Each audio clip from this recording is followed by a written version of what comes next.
Intelligent, dangerously powerful, the unchallenged sovereign of Earth's oceans.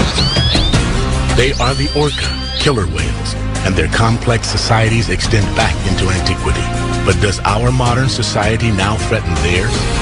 Join Jean-Michel Cousteau and his team as they investigate humankind's mirror in the water and discover that the orca's fight for survival is in fact now our own. It's Jean-Michel Cousteau, Ocean Adventures.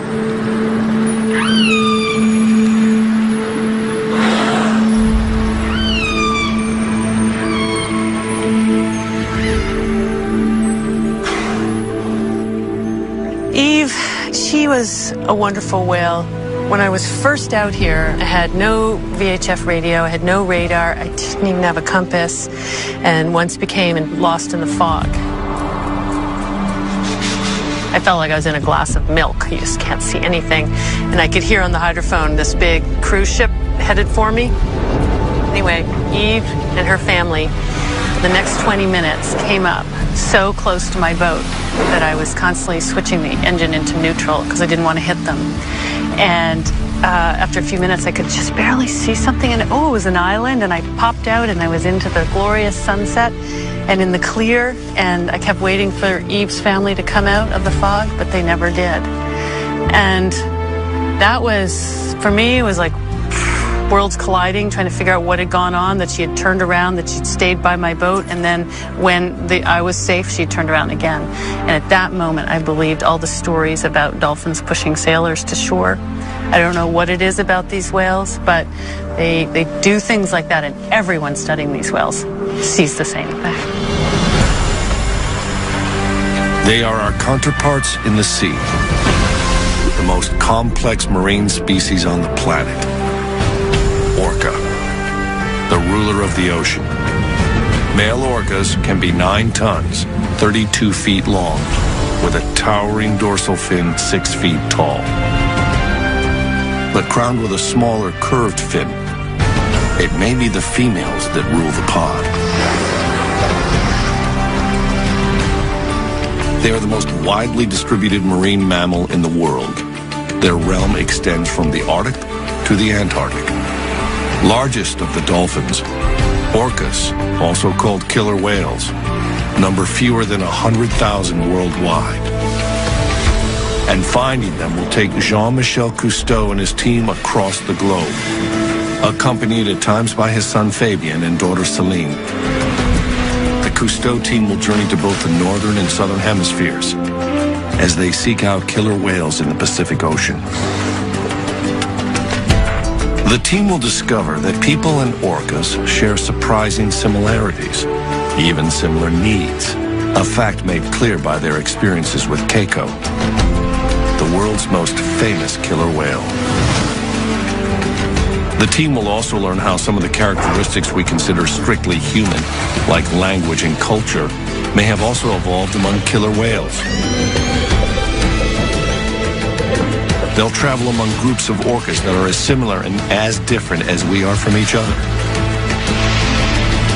Their journey begins in the Pacific Northwest, where orcas have been revered by native people for millennia, studied by scientists for decades, and where our story of the complicated relationship between orcas and people begins. What we're trying to do is to make the connection between humans and nature, comparing humans and orcas. They are the dominant species in the ocean. We are the dominant species on land. And we all depend on the same thing. The killer whale, the orcas, is such a powerful animal in terms of its appeal to people. It captivates the imagination because we know that they're large dolphins and they are very intelligent. They live in very social groups, much like our own. John Ford is a pioneer in orca acoustics, the first scientist to identify dialects in their calls and to change our beliefs. Even though I've only been involved studying orcas for around 30 years, things have changed so drastically in our attitude towards this incredible animal. The attitude at that time was that these were dangerous animals, a threat to people, a threat to the livelihood of fishermen. And I was caught up in that. When I was young, growing up on Vancouver Island here, we'd go out fishing and a group of orcas would go by and we would be terrified if they swam under the boat, because that was the feeling that these were dangerous animals. On our coast in the mid-1960s to mid-1970s, there was a live capture fishery for orcas, and they were sent to aquariums all over the world. I actually got a job at the Vancouver Aquarium and soon became a whale trainer in the early 70s, and got to know them in that context, and they were fascinating animals, of course. Even then it was quite controversial holding them in captivity, but I realized we had so much to learn from them. Orcas have very large, complex brains, and when I first caught sight of an orca brain, which was in a jar on a shelf in a lab, I was really quite amazed. So the first question that came to me was, what does this whale do with that brain? Still the question I'm asking. That was 40 years ago, and you worked with some animals in captivity? So 1967. Behavioral research with an orca named Skana at the Vancouver Aquarium, and they wanted somebody to study the whale. What did you learn from her?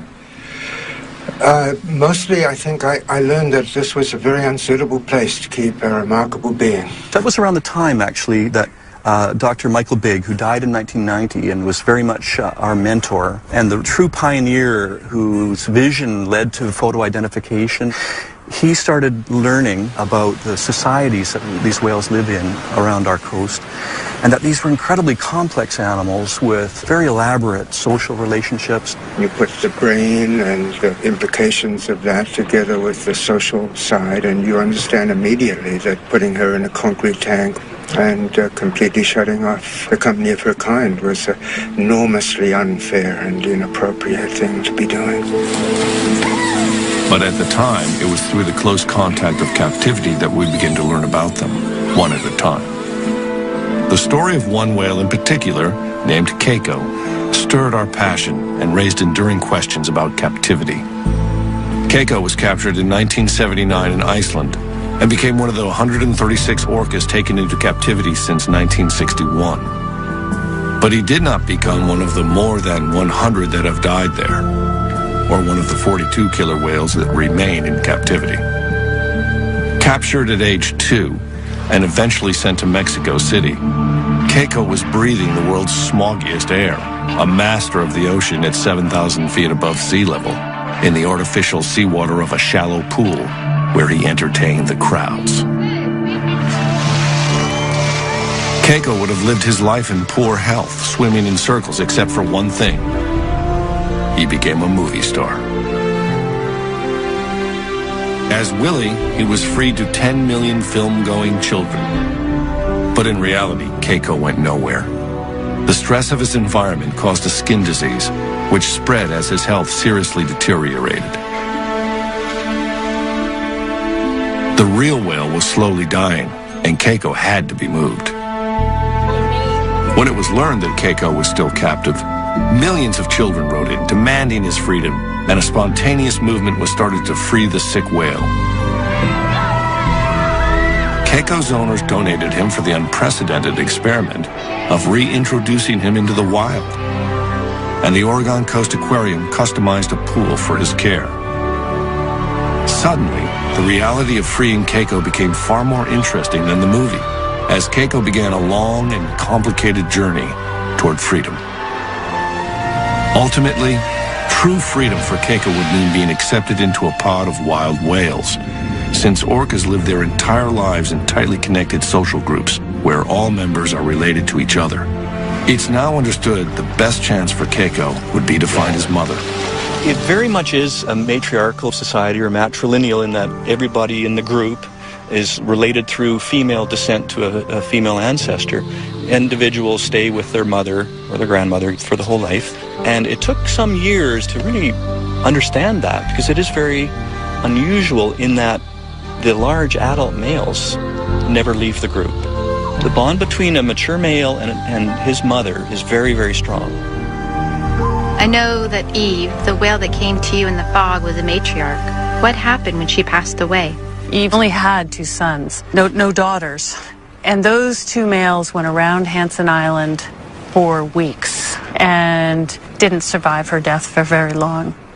Generally, the males will join their sister's family, but they become a loose satellite. They never again have the bond that they had with their mother. It's a unique social system. Orca is a very conservative animal. Basically, you only socialize with somebody who your mother introduced you to. The resident populations on this coast are really fairly clearly divided socially into 2 different groups. The northern residents, it's about 240 whales, 16 pods.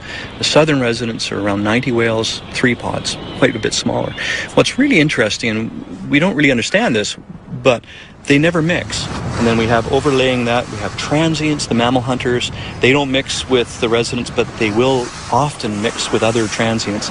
And then occasionally we have these offshore whales, and they don't mix with these others either. So we have these whales that in many ways are just focused on their very familiar neighboring groups that are of the same lifestyle. It's a pattern strangely familiar, much like human tribes, existing near each other but separate, with languages and behaviors learned and passed on over generations. We define it as culture, and for both humans and orcas, different cultures exist among the same species. That was beautiful. Did you get that, Carrie? Yeah, I think so. That was amazing. Huh? See, I told you those 2 boys, huh? And they both did that. Yeah, They both and again. Oh my God! The New Zealand orca I found are just so completely different from the Pacific Northwest. I had this paradigm that was how orca were around the world. They had a matrilineal society and stayed in very strongly bonded groups, and that there was another population who fed on marine mammals. Well, it turns out here that the New Zealand orca are moving around between groups. They feed on fish, sharks, rays, and marine mammals. Acoustically, they're different. They have a good Kiwi twang, just like I do. And it looks like they're moving big distances compared to the animals up there. I've got them travelling an average of 100 to 150 kilometres a day. And I think that's one of the things that fascinates me about orca is the different cultures. Even though they're in similar habitats, they're just so completely different. Orcas have been stable in these social groups that we're looking at now for literally thousands of years. If you look at the society and understand that this has evolved over a very long period of time, you realize that you're looking at a successful society. The wild pod. The challenge for him would be enormous, since strong social bonds may actually define what it means to be an orca. At the time, no one knew how to free a captive orca. It was a new frontier to trainers like Steve Clausen and to Jean-Michel, who became involved in the effort and who saw Keiko as a symbol of more than just one whale. Curator Nolan Harvey knew how far Keiko was from a wild orca. We're trying to teach Keiko to not only work for us within this pool so we can take better care of him, but we need to let him become a killer whale again. We need to untrain him. Our goal all along has been to give him control of his life. We're an active part of it, especially since he is here by himself. But the idea is to let him start making those decisions on what he wants to do, when he wants to do it. Where previously, anytime he did anything, it was because somebody asked for it. Even with vastly improved conditions, Keiko continued to demonstrate his frustration from living in an artificial environment. He expressed his stress in Mexico by gnawing the concrete pool, damaging his teeth, and it continued in Oregon on his favorite rock. A decision was made to cover it in order to discourage the behavior and to protect the teeth of the ocean's greatest predator. An orca's sharp, conical-shaped teeth make feeding on large prey possible, but Keiko primarily eats fish which orcas swallow whole, so his damaged teeth should not be a problem in the wild. When he arrived in Oregon, Keiko was 1,000 pounds underweight, but soon doubled what he was eating in Mexico. His waistline increased by 3 feet. He gained nearly 2,000 pounds and grew 8 inches longer. But he still had to be taught to catch live fish as a milestone for his release. and in order to survive in the wild.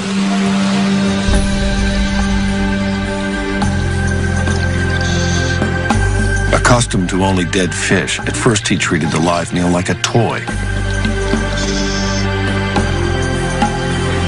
Surrounded by walls, Keiko had never been observed using echolocation in captivity, and to a wild killer whale, it's a fundamental skill. The whale's hearing spectrum is many times ours. Their sensitivity is incredible. They see with sound, so when they're finding food, they use their echolocation. They make sounds, they get echoes, and they can turn that into a mental three-dimensional image somehow.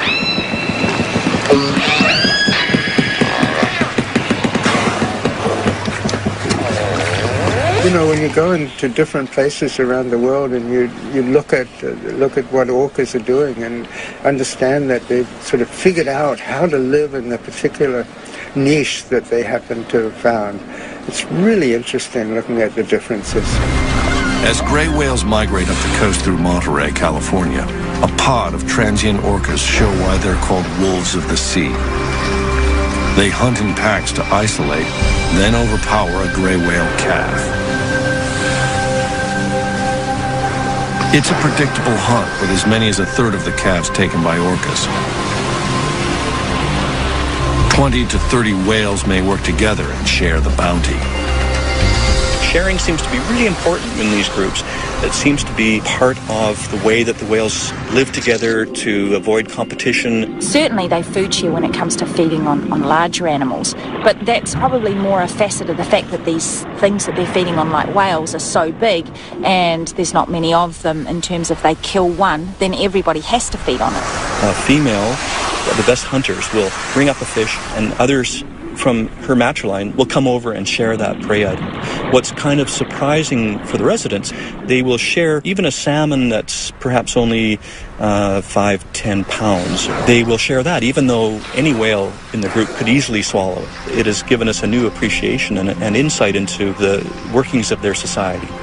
That said, even though their dietary preference is culturally maintained and driven, they don't seem to be really adaptable in the short term. It might take a while before they can start focusing on alternative species. Killer whales are real traditionalists. They only do what mom did. They eat when mom eats, and they socialize with the whales that mom socialized with. They really don't like to branch out. So if you have a habitat change and that particular prey is not there anymore, then it's difficult for the orca to adapt. Within decades, and for a variety of reasons, orcas throughout the world may be at the crossroads of adaptation or extinction as their prey diminishes, something the resident whales of the Pacific Northwest now face. It's a growing issue for the future, but is similar to the question of whether Keiko would be able to adapt to hunting live fish in the wild. Without another whale to teach him, Keiko initially seemed confused about the shift in his diet, until finally either hunger or common sense kicked in, and he began to catch a few live fish. In the wild, that wouldn't be enough. Using ultrasound to measure Keiko's fat layer or blubber, the staff identified where it would show if he weren't eating enough. In theory, by measuring his blubber so easily in the wild from an extended pole, scientists could know if and when they would have to intervene. They did know that Keiko would have to be in better shape than he had ever been, so even his 30 different toys were designed with a purpose.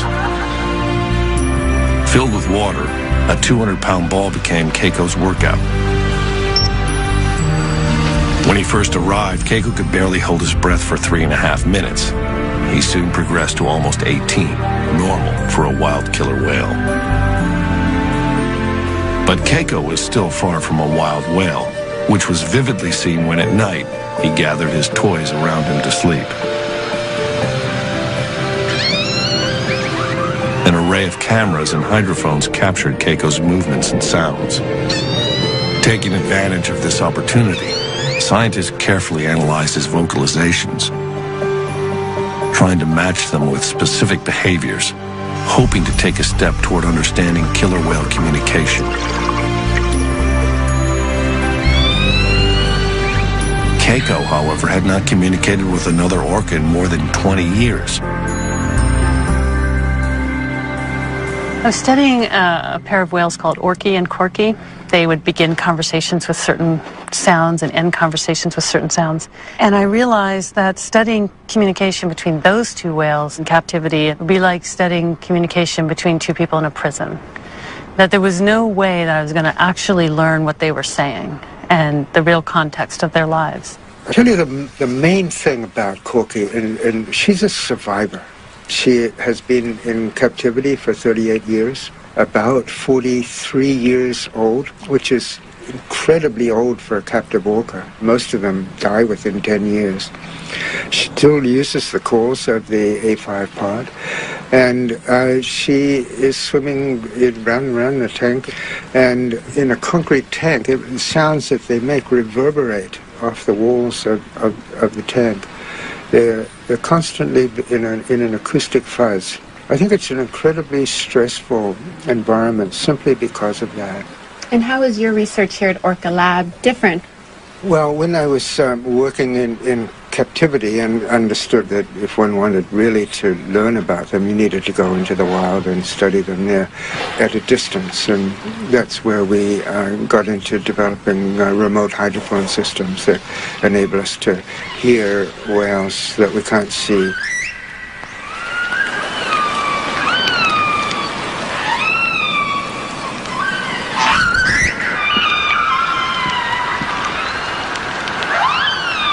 We have a network of hydrophones, covers about 50 square kilometers of the area around us, and we have speakers all over the place. We're listening to all of them all of the time, 24/7, 365.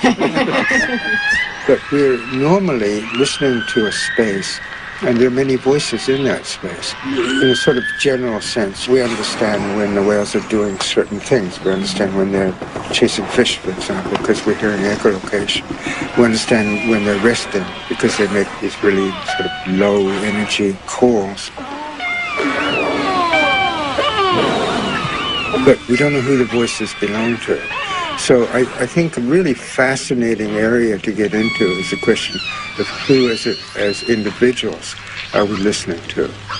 And if we can understand who's speaking, maybe ultimately we might begin to understand what is being said. I wanted to take all that I learned in captivity and apply it to wild whales. And so I contacted a brilliant scientist in Canada, Dr. Mike Bigg, and I asked him, do you know what family of whales Orca and Corky came from? Which sounds like an extraordinary request, but he at the time was photographing each dorsal fin and saddle, learning to tell them apart, collecting all the pictures from the capture, and there was a bunch of pictures that showed this whale we now call A23 with little baby Corky just before she was taken from her mom. So I had no boat experience. I threw everything into a pickup truck and we pumped up the Zodiac in Alert Bay, and we went out there, and I stopped and I put the hydrophones down, put on the headsets, and it was her family calling. And for the first time, I heard these sounds in their natural environment just rolling on and echoing. And my first feeling was enormous guilt that it was me that was there, not Corky. But that's how I found them. One promising factor in Keiko's finding his family was that orca calls can be heard 10 miles away. There was hope for a dialect match among the North Atlantic orcas, where Keiko would be reintroduced, 100 miles from where he was captured. To prepare for his move, a bay pen was constructed in a pristine Icelandic bay. Finally, the day arrived to return Keiko to the home he barely knew. This had been Keiko's unexpected journey to freedom that millions of children demanded, but that no one knew exactly how to accomplish. Jean-Michel had watched Keiko's transformation for over 2.5 years and had been witness to his devoted fans. Good luck! Even the U.S. Air Force had agreed to rent a C-17 cargo plane and crew for the trip, announcing it was in the best interest of the nation to fly Keiko home.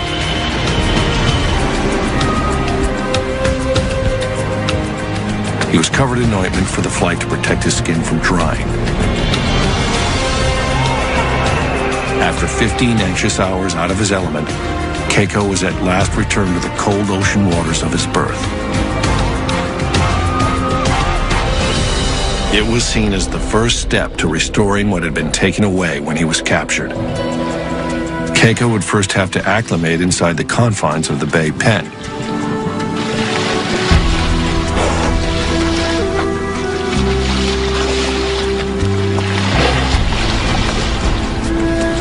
Months later, his world expanded to the enclosed bay, where for the first time, he ruled in relative freedom. It was Keiko's first chance at a small piece of the wild. Not since he was 2 years old had he experienced the sights and especially the complexity of sounds of a natural ocean environment.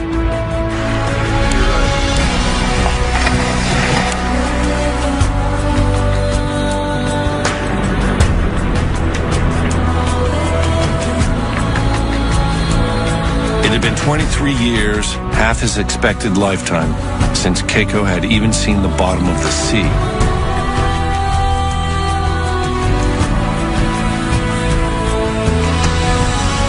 Keiko's world was gradually expanding, and for the next step, a satellite tag was attached to his rare flopped dorsal fin in order to follow him at sea. Its attachment was no more painful than piercing an ear, but the tag and Keiko would have to wait another season following complications to be tested at sea. Finally, in the summer of 2000, sea trials began. Everything from then on was up to Keiko. The difficult promise to give him the choice of freedom had been kept.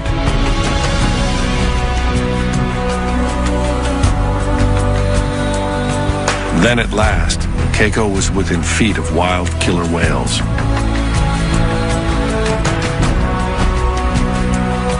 He seemed enthusiastic at first, but then experienced what might have been shyness or fear and turned back.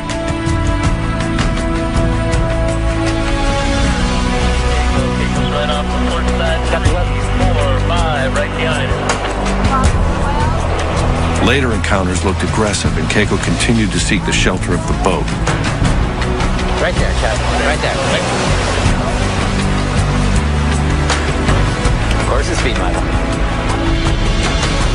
Over 3 summers, Keiko continued to approach passing whales, spending more time with them, possibly learning their ways. Then in 2002, after watching a pod feed on herring, he simply swam away in the proximity of whales. For over 2 months, Keiko was tracked by satellite. His course revealed no details about his experiences in the wild, but he emerged 1,000 miles away, sufficiently fed and unscathed. An enormous success.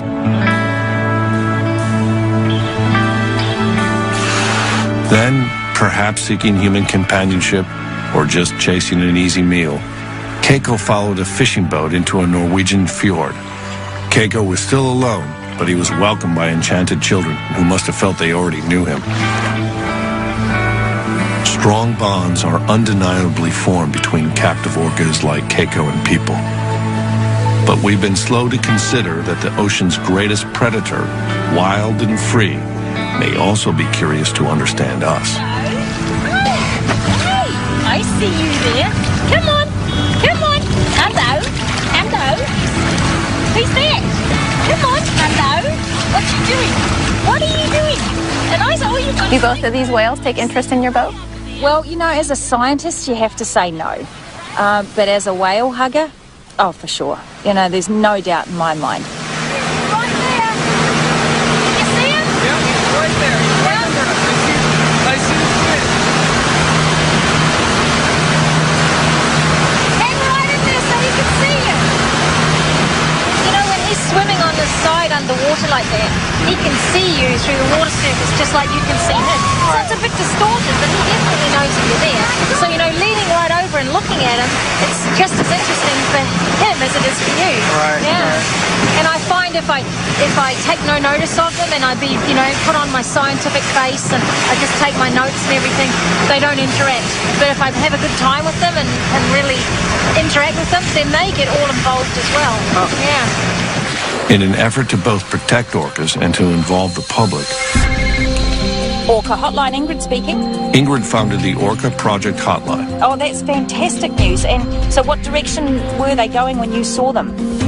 Her nationally advertised number rings with reports of orca sightings and strandings like that of the whale she named Ben.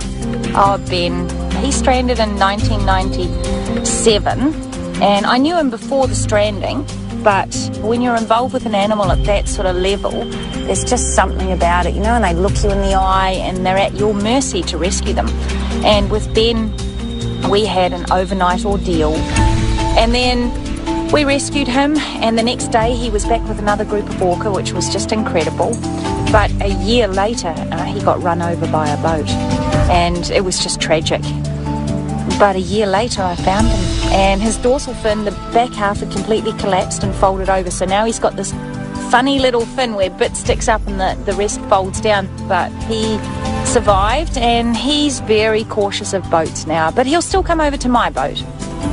I think that by showing people the variation within the individuals, it makes the animals a little bit more personable, if you like. If somebody can call me up and say, hey, I just saw Ben, it gives them a little bit of a stake in Ben's life. And so hopefully, they'll slow down their boats, they'll drive a little more respectfully. The data, of course, is really valuable for my research, but ultimately I want it to be that the public will want to protect these animals. Keiko, however, was at risk of being loved too much by a well-meaning public. The Norwegian government passed laws to protect him, and the Free Willy Keiko Foundation and the Humane Society of the U.S. agreed to continue his care. He arrived in Norway, obviously having fed himself at sea, but without fish in the fjord, concern grew, and the decision was made to begin feeding him again.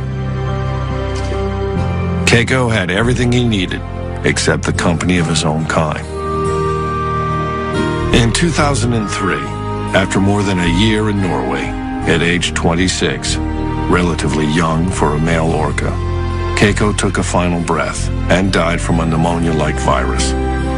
His burial was the last outpouring of affection for the whale we thought we knew and who had done everything we asked.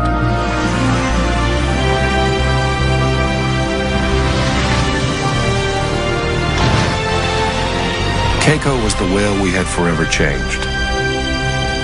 And no matter how good our intentions, he was the whale we couldn't fix for him to become what nature had intended, an orca in the close company of other whales. It wasn't possible, even for the world's most loved, most famous whale. I think it would be quite impossible for anybody to propose capturing an orca, at least in North American waters at this point. So I think in that sense we've come quite a long way in terms of public attitudes. In terms of what we understand about orcas, we've also come a long way. I think at this point we understand enough about orca society to realize that this is complex and remarkable and fascinating. And we don't have the whole story yet, but what we do understand is really, really interesting. The debate about returning captive orcas to the wild and keeping them in captivity continues passionately, especially as we learn more about them, and continue to discover that there may be few other species more like ourselves. There do still remain countries tolerant of capturing orcas, but in most of the world, any up-close, hands-on contact comes when a whale ends up on the beach, stranded. Ingrid Visser is again changing what we know. There was a lot of controversy, and there still is, about saving stranded whales and dolphins. People say that they have crushed internal organs from sitting on the beach for so long, and then other people say that they're no longer viable. The stress hormones and all of this sort of thing, that these animals can't reproduce, and that they're basically a drain on society if you put them back, because they're going to be eating fish and contributing nothing. So Miracle, she's stranded. She was rescued, and then I saw her again after the rescue 3 years later. And then about 5 years later, she had her first calf, and that calf is called Magic. So it was really, really incredible to see Miracle, who had this drowning event, been rescued and then had her very first calf, and the calf has survived. So yeah, magic it was. Come on! How cool is that? Wow.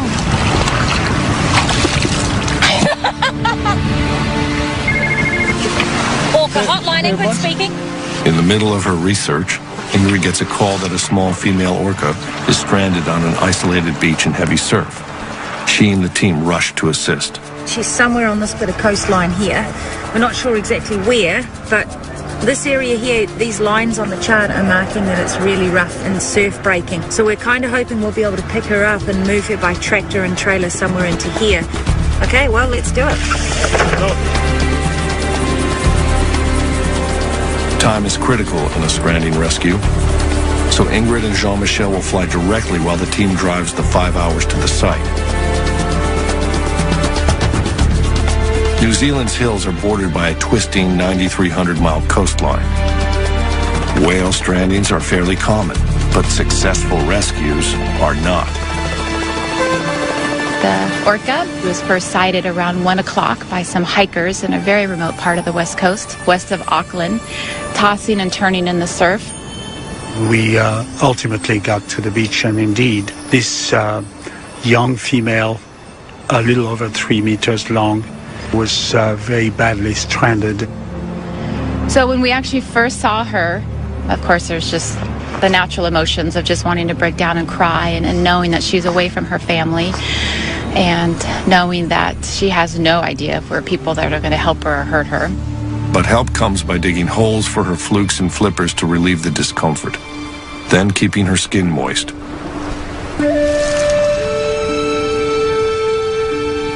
She was probably not alone, struggling in the surf, and another whale may have tried to pull her back to sea, judging from the marks raked across her tailstock. Ingrid names her Reiki. Most important to her survival is keeping the young whale hydrated after hours of stress on the beach. Ingrid is successful in getting her to accept a tube bringing water. Yeah. It's a triage that also involves reassurance and comfort.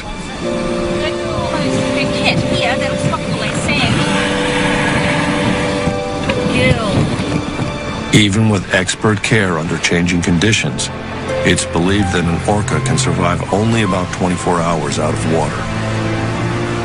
Hopefully, she'll be okay, and hopefully reunited with her pod. She's a young female, needs her family. We're very, very anxious to see her back in the ocean, in her world. We moved the animal just right up above this tiny little town where there is a facility where we could pull the truck and the trailer right next to a freshwater source. So we had a hose where we could water her down, and we had an ongoing watch throughout the night. But finally, by 4 a.m., we knew it was time for Ingrid and Carl and the team to discuss what the options were to get her back into the water. There is her family. Carl and I have done orca strandings before, where 2 hours after we released the orca, it met up with its family. So it can be a long way away, and the animals will return if they hear her, but they won't be able to hear her calling if she's inside here over the bar with the surf. But then if we take her to the other coast, it's 100% guaranteed she won't find her family immediately. That's the worst con for both scenarios, is that where is her family? I defer to you more often than not, biological, in terms of your knowledge of the animals. In terms of running operation, staying here and releasing here is, as you can appreciate, by far it's the much most appropriate thing to do. It is definitely, but for her, I think it's better to have her on the other coast. And she knows very well that pods here off the North Island will visit the west and east coast frequently. So she felt confident putting this animal in the east side of the country, that there is a very good chance that this young whale will hook up with her family in the near future. A decision is made to move Reiki to the east coast, and the team prepares for what must be done to save the whale. For the heart monitor, we put it on early in the morning, and Ingrid wanted to keep track of her heartbeat throughout the rest of her time on the flatbed. It's becoming clear to the team that a positive outcome for the rescue is not guaranteed. Let's go, Cal.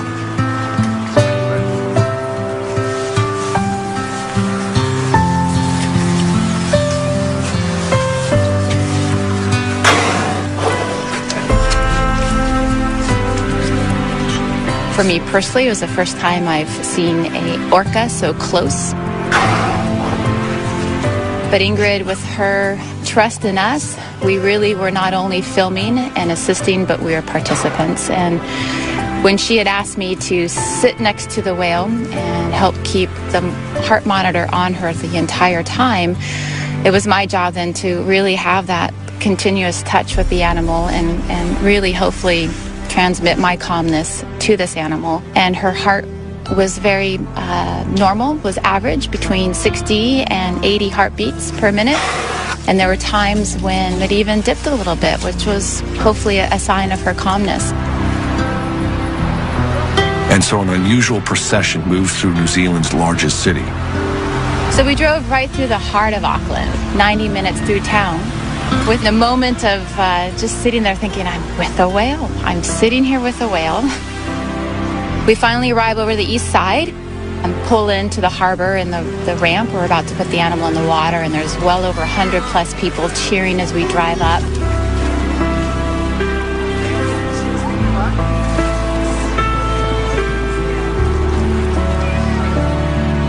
The whale is gently rocked into the water, but is disoriented from the ordeal and lies still. From there's a full flood of emotions. And at first the animal is hardly moving at all.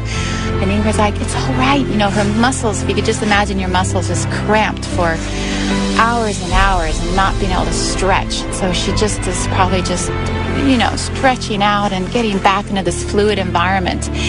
And finally Ingrid says, just have some of the people back away and only 2 of you stay close to her to support her.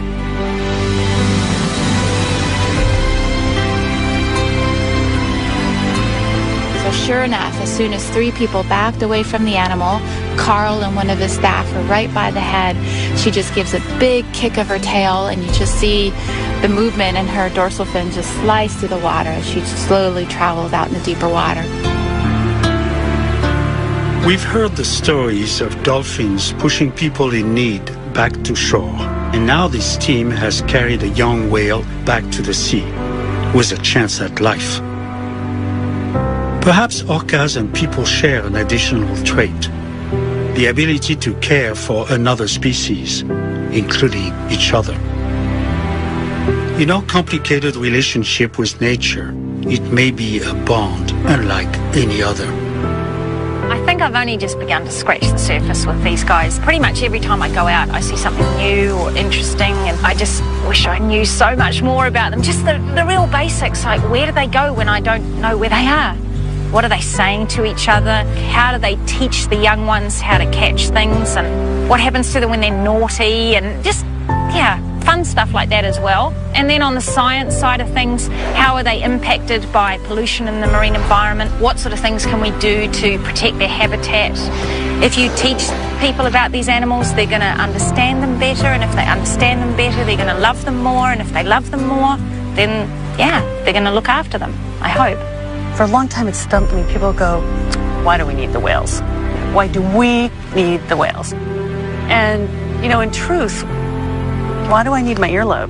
You know, why do I need any specific part of my body? Because it's part of the whole. And you can live without parts, but it's a degraded existence because it's all knitted together.